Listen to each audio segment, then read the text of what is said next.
வணக்கம். இப்போ எதை பற்றி பேச போகிறோன்னா, எடப்பாடி பழனிசாமி அவர்கள் வந்து மக்களை சந்திப்போம் அப்படிங்கிற ஒரு அந்த சுற்றுப்பயணம் மேற்கொள்கிறாரு. இதுக்கு இடையிலே வந்து அவர் வந்து நேற்றுக்கு ஒரு கருத்தை சொன்னார். அதுதான் வந்து வைரலாக போயிட்டுருக்கு அப்படிங்கிறத பார்க்குறோம். அதாவது இந்து அறநிலையத்துறையினுடைய உள்ள அந்த நிதியை எடுத்து கல்லூரிகள் வந்து கட்டுறது வந்து தமிழ்நாடு அரசாங்கம் வந்து செய்கிற இந்துக்களுக்கு எதிராக அல்லது இந்து அறநிலையத்துறைக்கு எதிராக செய்யக்கூடிய ஒரு மிகப்பெரிய சதி செயல் அப்படிங்கிற மாதிரி அந்த கருத்து உட்பட அவர் வந்து பேசியிருந்தார் அப்படிங்கிறத பார்க்குறோம். இதில் நமக்கு என்ன, எடப்பாடி பழனிசாமி வந்து ஓரளவு கூட்டணிக்காக வந்து பாஜகவாக பேசுகிறார் அப்படின்னு தான் நம்ம நினச்சிக்கிட்டு இருந்தோம். ஆனால் இப்போ பார்த்திங்கன்னா முழுவதுமாக நனைந்த ஒரு முழு சங்கியாகி மாறிட்டார் அப்படிங்கிறது தான் நமக்கு இப்போ ஒரு வேதனையான விஷயமா இருக்கும். ஏன்னா இப்போ இந்த மாதிரி கல்லூரிகள் கட்டாதீங்க, கோயிலை கட்டுங்க, கோயிலை அதிகமாக அதுக்கு இம்பார்ட்டன்ஸ் கொடுங்க, கோயிலை எங்கள்கிட்டே கொடுங்க, கோயிலை வந்து பக்தர்கள்ட்ட கொடுங்கன்னு சொல்கிறது எல்லாமே வந்து பாஜகவினுடைய ஆர்எஸ்எஸ் சங்கிகளுடைய குரலாக இருக்குது அப்படிங்கிறத பார்க்குறோம். இவர் வந்து திராவிடம் அப்படிங்கிற வார்த்தையும் அண்ணாங்கிற வார்த்தையும் தங்கள் கட்சியில் வச்சுக்கிட்டு இருக்க ஒருத்தர் இந்த மாதிரி முழுவதுமாக நனைந்த ஒரு முழு சங்கியாக மாறி அந்த மாதிரியான ஆட்கள்கிட்ட தான் இந்த மாதிரியான ஒரு கருத்துலாம் வெளிவரும் அப்படிங்கிறத நம்ம பார்க்குறோம். இப்போ ஈவன் வந்து பாஜகவே இந்த மாதிரியான கருத்துக்களை வந்து கொஞ்சம் பயந்துக்கிட்டு சரி ஓட்டு போயிடுமேங்கிற அந்த பயத்தோடு தான் சொல்லுவாங்க. ஆனால் இவர் திராவிட கட்சின்னு சொல்லிட்டு இருக்கிற பல முறை தமிழ்நாட்டை ஆட்சி செஞ்ச இந்த கட்சியினுடைய பொதுச் செயலாளர் அல்லது தலைவர் அல்லது மூத்த லீடர் இந்த மாதிரி ஒரு கருத்தை சொல்கிறாருன்னா இவரை வந்து நம்ம என்ன சொல்கிறது, எப்படி வந்து இந்த அளவு இவர் மோசமாக மாறினார் அப்படிங்கிறதா நமக்கு இப்போ ரொம்ப ஆச்சரியமாக இருக்குது.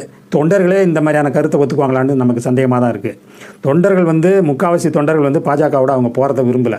மற்ற கட்சிகளோட பாமக இன்னும் மற்ற சில கட்சிகளோட சேர்ந்து எதிர்த்தாலே நமக்கு போதுமான அளவு ஜெயிக்கிறதுக்கு வாய்ப்பு வரும்போது எதுக்கு அந்த பாஜகங்கிற சனியனை கட்டிட்டு அலையணும் அப்படிங்கிறது தான் தொண்டர்களோட விருப்பமாக இருக்குது. இப்போ அந்த தொண்டர்கள் முகம் கோணும் விதமாக தமிழ்நாட்டில் உள்ள பொதுமக்கள் வந்து முகம் கோணும் விதமாக எடப்பாடி பழனிசாமி முழுவதுமாக சங்கியாக மாறிட்டார் அப்படிங்கிறது தான் நமக்கு ஆச்சரியம். இவர் அதோட நிறுத்தலை. இவர் என்ன சொல்கிறாருன்னா, அதாவது பக்தர்கள் கொடுக்குற அந்த பணத்தை வந்து கோயிலை வந்து அபிவிருத்தி பண்ணுறதுக்கும் கோயிலை நிர்வாகம் பண்ணுறதுக்கும் பயன்படுத்தினா என்ன, எதுக்கு கல்வி முக்கிய பயன்படுத்தணும், எதுக்கு காலேஜ் கட்டணும், காலேஜ் கட்டுறதுக்கு தான் தனியாக எஜுகேஷன் ஃபண்ட் இருக்குது, அதை வச்சு கட்ட வேண்டியதானங்கிறாரு. நம்ம கேட்குற கேள்வி வந்து என்னைக்கு நீதி கட்சி வந்து தமிழ்நாட்டில் சுதந்திரத்துக்கு முன்னாடியிலேருந்து ஆட்சி பண்ணிட்டு வராங்கிறத பார்க்குறோம். 1920s வந்து நீதி கட்சி ஆட்சியில் இருந்தப்பே வந்து கோயில் நிதியிலிருந்து பள்ளிகள் கல்லூரிகள்லாம் கட்டுறது வந்து அது ஒரு இயல்பாக நடக்கிறது தான். ஏன்னா இப்போ கோயிலுக்கு பக்தர்கள் கொடுக்குறாங்க, அதை பக்தி விஷயத்துக்கு தான் பயன்படுத்துகிறோங்கிறது ஒன்று தான். ஆனால் அது வந்து அங்கே ஃபண்ட்ஸு கொஞ்சம் நிறையா இருக்கும்போது கோயில் நிர்வாக பணிகள் எல்லாமே வந்து அந்த ஃபண்டுக்குள்ளார நல்ல விதமாக நடந்து மீதி மிச்சம் இருக்கிற அந்த ஃபண்டுலேருந்து தானே வந்து இந்த மாதிரி கல்லூரிகள் கட்டுறாங்க. கல்லூரிகள் கட்டுறதுமே வந்து அது வந்து ஒரு இறைப்பணி தானே. ஸோ ஒருத்தனுக்கு வந்து கல்வி கற்பிக்கிறது வந்து இறைப்பணிக்கு விரோதமானதா அது? இப்போ வந்து கல்லூரி கட்டுறதால ஏதாவது கடவுளுக்கு செய்ய வேண்டிய சேவையோ இல்லை அந்த ஆலய திருப்பணிகளோ ஏதாவது நின்று போயிடுமா? இல்லை ஆலய திருப்பணிகளில் வந்து இப்போ உள்ள அரசாங்கம் ஏதாவது குறை வச்சுருக்குதா? ஆலய பணிகளே நடக்கலையா? இல்லை ஆலய பணிகள் நடக்க வேண்டியது, கோயில் நிர்வாகத்தில் கொடுக்க வேண்டிய செய்ய வேண்டிய செலவுகள், புதுப்பிக்க வேண்டிய பணிகள், இதை எல்லாத்தையும் ஒதுக்கிட்டு இந்த செயல்களுக்கு வந்து இந்த ஃபண்ட்ஸை பயன்படுத்தாமல் அரசாங்கம் வந்து நேரடியாக எடுத்து கல்லூரி கட்டுறதுக்காக பயன்படுத்துது. என்ன சொல்ல வராரு எடப்பாடி பழனிசாமி?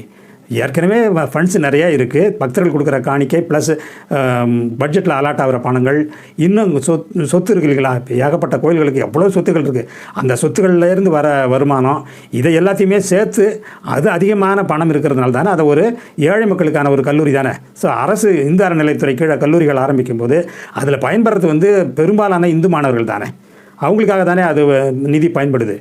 அதை வந்து உணராமல் ஒரு சங்கிகளுடைய குரலாக ஒரு பாஜக ஆர்எஸ்எஸ் முழுவதும் முற்றாக நனைந்த ஒரு சங்கியாக மாறிப்போன இந்த எடப்பாடி பழனிசாமியை நம்ம எப்படி நம்புறது? மக்கள் வந்து எப்படி நம்புவாங்க? இந்த கட்சிக்கு மக்களுடைய ஆதரவு எப்படி கிடைக்கும்? பொதுமக்கள் என்ன நினைப்பாங்க? ஒரு கல்லூரி கட்டுறதை வந்து அது என்ன பெரிய பாவச்செயல் மாதிரியும், அது வந்து இந்த கல்லூரி கட்டுவதன் மூலமாக இறைப்பணி வந்து தடைப்பட்டு போகிற மாதிரியும், கோயில் பணிகள்லாம் நின்று போயிட்ட மாதிரியும், அங்கேருந்து திருடி இங்கே கொண்டு வர மாதிரியான ஒரு பிம்பத்தை வர வைக்கிற மாதிரி எடப்பாடி பழனிசாமி பேசுகிறது என்பது இது வந்து தமிழக மக்கள் இவரை மன்னிக்க மாட்டார்கள். அதிமுகவினுடைய தொண்டர்களே வந்து எடப்பாடியை வந்து மன்னிக்க மாட்டாங்க அப்படிங்கிறதான் நம்ம இந்த நேரத்தில் சொல்லிக்கொள்கிற இந்த கருத்தாகும். இதில் இப்போ இன்னொரு விதமான ஒரு விமர்சனம் எப்படி வருதுன்னா, கோர்ட்டை வந்து ஏற்கனவே சொல்லியிருக்கு, முதல்ல இறைப்பணிக்கு பயன்படுத்துங்க, அப்புறம் சப்ஜெக்ட் வந்து இந்து மதத்தை பற்றிய சப்ஜெக்டை வந்து இந்த மாதிரி ஆரம்பிக்கிற கல்லூரிகளில் ஒன்று கண்டிப்பாக நடத்துங்கன்னு எல்லாம் கோர்ட்டு சொல்லியிருக்கு. அதனால் கோர்ட்டு சொல்கிறது பிரகாரம் பார்த்தா கல்லூரிகள் வந்து இந்து அறநிலையத்துலேருந்து கட்ட தேவையில்லை. அதுக்கு பதிலாக அதை வந்து கோயிலுக்கு மட்டுமே பயன்படுத்தணும், பக்தர்களுக்கு மட்டுமே பயன்படுத்தணும், கோயில் புனரமைப்பு பணிகளுக்கு தான் பயன்படுத்தணும், எஜுகேஷனுக்குன்னு தனியாக துறை இருக்கிறதுனால அங்கேருந்து பயன்படுத்தினா போதும் அப்படிங்கிற ஒரு விமர்சனமும் இப்போ முன்வைக்கப்படுது. அதாவது திமுக அரசுக்கு எதிராக அதிமுகவுக்கு ஆதரவாக ஆர்எஸ்எஸ் பிஜேபிக்கு ஆதரவான இந்த மாதிரியான ஒரு கருத்தியலும் வந்து விமர்சனமாக என்ற பெயரில் வந்து இப்போது முன்வைக்கப்படுறத பார்க்குறோம். நம்ம அந்த விமர்சனத்துக்கு நம்ம என்ன சொல்ல வரோன்னா, நீங்கள் விமர்சனம் வைங்க வேணாங்களே, இந்து அறநிலையத்துறையில் ஏற்கனவே நிறைய ஹைஸ்கூல்ஸ் இருக்குது, பிரைமரி ஸ்கூல்ஸ் இருக்குது. ஏன் ஏடிஎம்கே பீரியட்லேயே வந்து எடப்பாடி பழனிசாமியை வந்து ஒரு பாலிடெக்னிக்காக ஆரம்பிச்சிருக்கார் அப்படிங்கிறத பார்க்குறோம். ஆக இது வந்து தொன்று தொட்டு இருக்கிற நடைமுறையில் இருக்கிற ஒரு பழக்கம். இது வந்து நீதி கட்சியிலேருந்து இன்றைக்கி வரலையுமே வந்து ஒரு ஆட்சியுமே வந்து அந்த அறநிலையத்துறையோட ஃபண்ட்ஸ்லேருந்து கல்லூரிகள் கட்டுறதும் பள்ளிகள் கட்டுறதும் தொழில்நுட்ப கல்லூரி கட்டுறதுமே இயல்பாக தான் இருக்குது.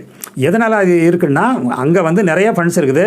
அதில் வர வருமானத்தை வந்து கோயிலுக்குரிய நிர்வாக செலவுகள் மற்றும் புனரமைப்பு செலவுகள், அதை பராமரிக்கிற செலவுகளுக்கு போக மீதி இருக்கிறதுனால அதே ஏழை இந்துக்களுக்கு பயன்படுற விதமாக தான் அரசாங்கம் கல்லூரிகளையும் பள்ளிகளையும் தொழில்நுட்ப கூடங்களையும் நடத்துது அப்படிங்கிறத பார்க்குறோம்.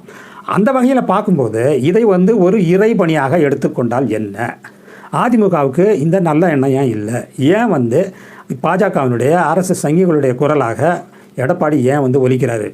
அவங்க குரலை இவர் ஏன் வந்து பிரதிபலிக்கிறார் அப்படிங்கிறதான் இப்போ நம்ம வந்து தொடர்ந்து கேட்குற கேள்வி. நீ வந்து ஒரு திராவிட கழக பாரம்பரியமுள்ள ஒரு கட்சிக்கு தலைவராக இருந்துக்கிட்டு நீ அவங்க கட்சிக்கு அவ்வளவு தூரம் அடிமையாக போகணுமா என்ன? அவ்வளவு தூரம் உங்களுக்கு வந்து அமித்ஷாவும் மோடியும் பாஜகவும் ஆர்எஸ்எஸ் சங்கிகளும் உங்களை கன்வெர்ட் பண்ணிட்டாங்களா என்ன? ஸோ மக்களுக்கு இந்த சந்தேகம் வந்து இயல்பாக வருமா வராதா? நீங்களே அதை ஜஸ்டிஃபை பண்ணணும். நீங்கள் திமுகவை எதிர்க்கிறங்கிற பேரில் எதை எடுத்தாலும் நம்ம திமுகவை எதிர்த்து அரசியல் பண்ணுவோங்கிற பேரில் இது மாதிரி ஒரு நல்ல பணிக்காக நல்ல சேவைக்காக வழங்கப்பட்ட இந்த நிதியை வந்து, அதாவது கல்லூரி கட்டுறதுக்காக எடுத்து கையாளப்படுகிற இந்த நிதியை வந்து ஏதோ திருடின மாதிரியும் மடைமாற்றம் செஞ்ச மாதிரியும், அதனால் அந்த கல்வித்துறை அலாட்மெண்ட்லேருந்து அதை வேறு இதுக்கு டைவெர்ட் பண்ணுற மாதிரியான பொருள்படி நீங்கள் இந்த மாதிரி சொல்கிறதெல்லாம் வந்து உங்களே ஒரு நல்ல திராவிட கட்சிக்கு அழகு கிடையாது. நீங்கள் எடப்பாடி அவர்களே நீங்கள் முழுவதுமாக அம்பலப்பட்டு போயிட்டீங்க. மக்கள்கிட்டையும் உங்கள் கட்சி தொண்டர்கள்ட்டையும் பொதுவானவர்கள்ட்டையும் நீங்கள் அம்பலப்பட்டு போகிறீங்கிறது தான் உங்கள் கூற்றுலேருந்து வெளிப்படுது. தயவு செஞ்சு வந்து கொஞ்சம் யோசிச்சு பாருங்கள் எடப்பாடி அவர்களே. அந்த ஃபண்ட்ஸ் வந்து எக்ஸஸாக இருக்கிற ஃபண்ட்ஸில் தான் வந்து அங்கே உள்ள இந்து மாணவர்கள், பெரும்பாலான இந்து மாணவர்கள் வந்து பயன்படுற மாதிரி தான் வந்து அந்த கல்லூரிகள் அவங்களுக்கு தான் பயன்பட போகுது. அதுவும் ஒரு இறைப்பணி தான். கல்வி பணியே இறைப்பணி அப்படிங்கிறது திராவிட கருத்தியல்ல முக்கியமான ஒரு விஷயம். அதனால் வந்து அதை மறந்துட்டு நீங்கள் வந்து சங்கிகளுக்கும் பாஜகவுக்கும் அமித்ஷாவுக்கும் மோடிக்கும் செம்படிக்கிற வேலையை தயவு செஞ்சு நிறுத்துங்க. இல்லாட்டி நீங்கள் ஏற்கனவே அம்பலப்பட்டு போயிட்டீங்க, முழு அடிமையாக மாறி கேவலப்படாதீங்க அப்படிங்கிறது தான் இந்த நேரத்தில் நாம் சொல்லிக்கொள்ள விரும்புகிற கருத்தாகும். அடுத்த அமர்வில்